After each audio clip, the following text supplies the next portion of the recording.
Hi there, this is Sascha from Helloween, and you're watching Metal Blast.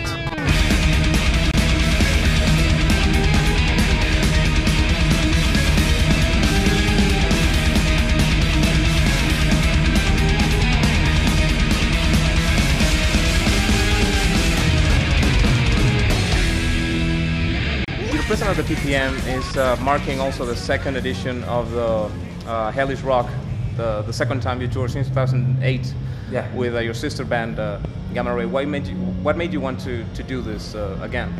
Because we had a successful Hellish Part 1 with Gamma Ray together, and we got a lot of messages from fans who were missing that part, and they were asking for another one, and then we thought like, well, that would be a great idea. Having a great package. We also have Shadow Side from Brazil, so it's 3 bands package, and it's great for the fan, I think.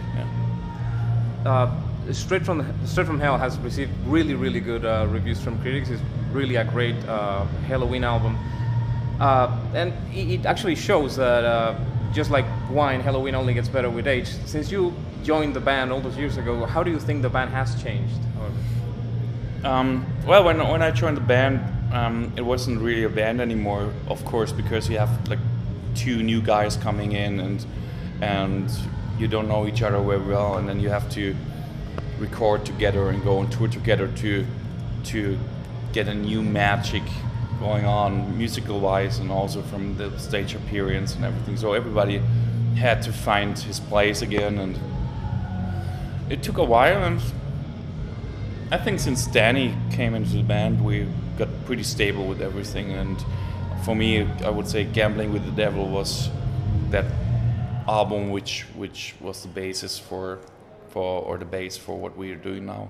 Yeah, back in 2011, if I'm not mistaken, we interviewed Danny in Wacken, and he did mention this, that now the band is well established, that there is clearly a proper band there.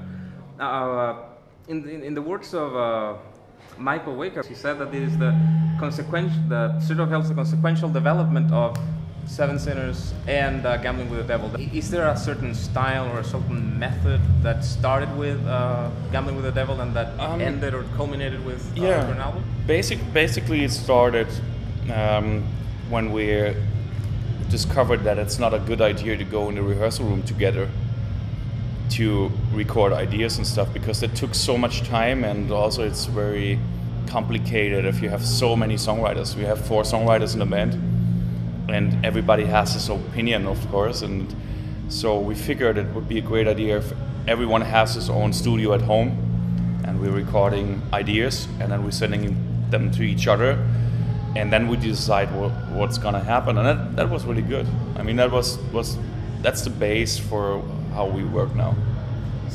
Michael also mentioned that although it continues with the style started with Gambling with the Devil, it is also more positive.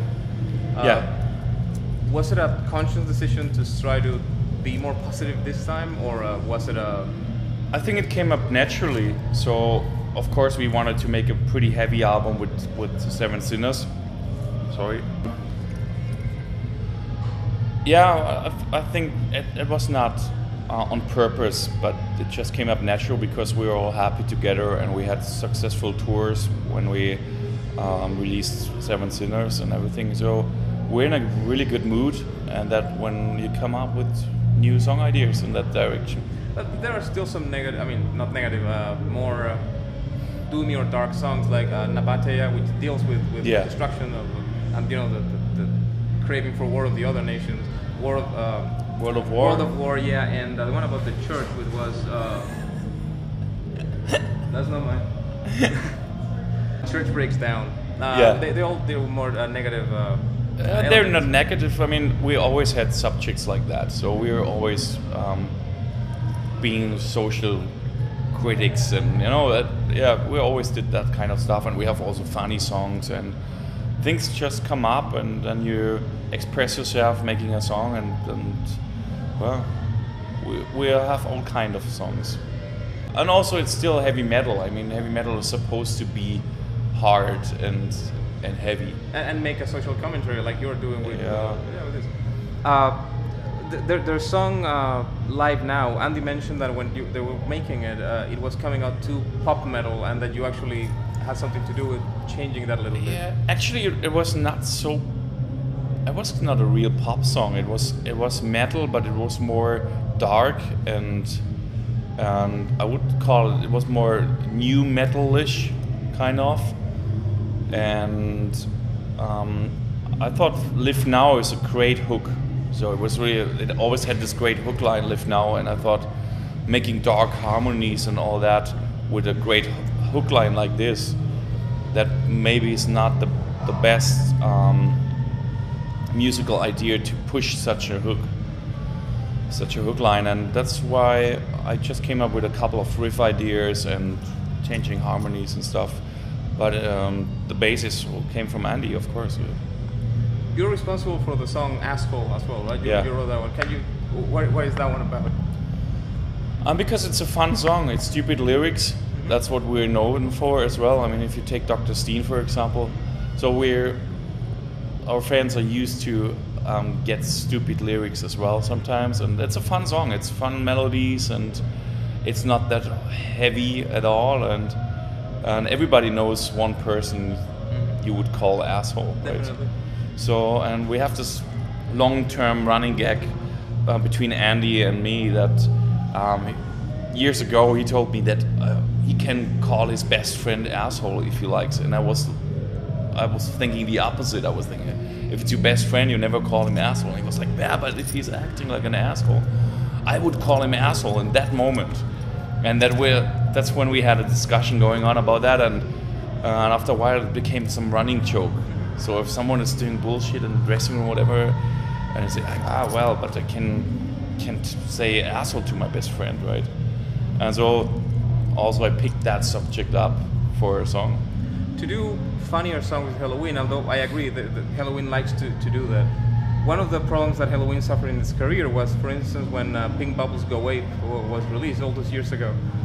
One of the criticisms was the band is not taking itself seriously anymore. This is not really what the fans were used to. Is there ever a fear of let's not push this too much? You know, we are always polarizing fans, and I think that's the magic around Helloween. So that's what I think. I mean, we never think, we should do this or we should do that to please other people. And that might be a problem sometimes, because then you do stuff people might not like, and sometimes you just do it right and you don't know why. And that's happened with Straight Out of Hell, for example. We never thought about, let's do that kind of artwork and do those kind of songs and those kinds of lyrics, because that's the stuff fans will like. It was more like, let's do another album, and we trust each other when it comes to songwriting, and let's do something that is not too dark and more positive in that way that people thought we're all gonna die in 2012.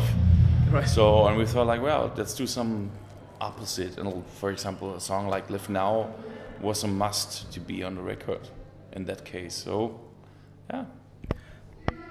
At the beginning of the interview, I mentioned power metal, and you said you can say heavy metal. However, you agree that Helloween is seen as the precursors, the creator of power metal as we know it now. Yeah.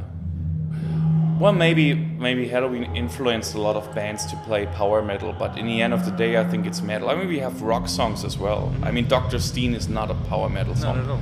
And I Want Out either. So I don't consider I'm not feel that it's criticized by you. I'm just saying, for me, it's everything is heavy metal. I don't get that feeling between fans that they can't. If you listen to Gothic, you can't listen to power metal, and if you listen to power metal, you can't listen to anything else. I think that's stupid. I mean, it's all heavy metal. In my opinion, that's my personal opinion, and definitely. But the thing and that's what we're doing. We play heavy metal. If you watch the show tonight, it's heavy metal. It's okay. We have power metal songs, but we have rock songs as well. So it's yeah. The thing is that there would always be a point of comparison. That's a genetic defect people have. Human genetic defect that people always have to compare stuff.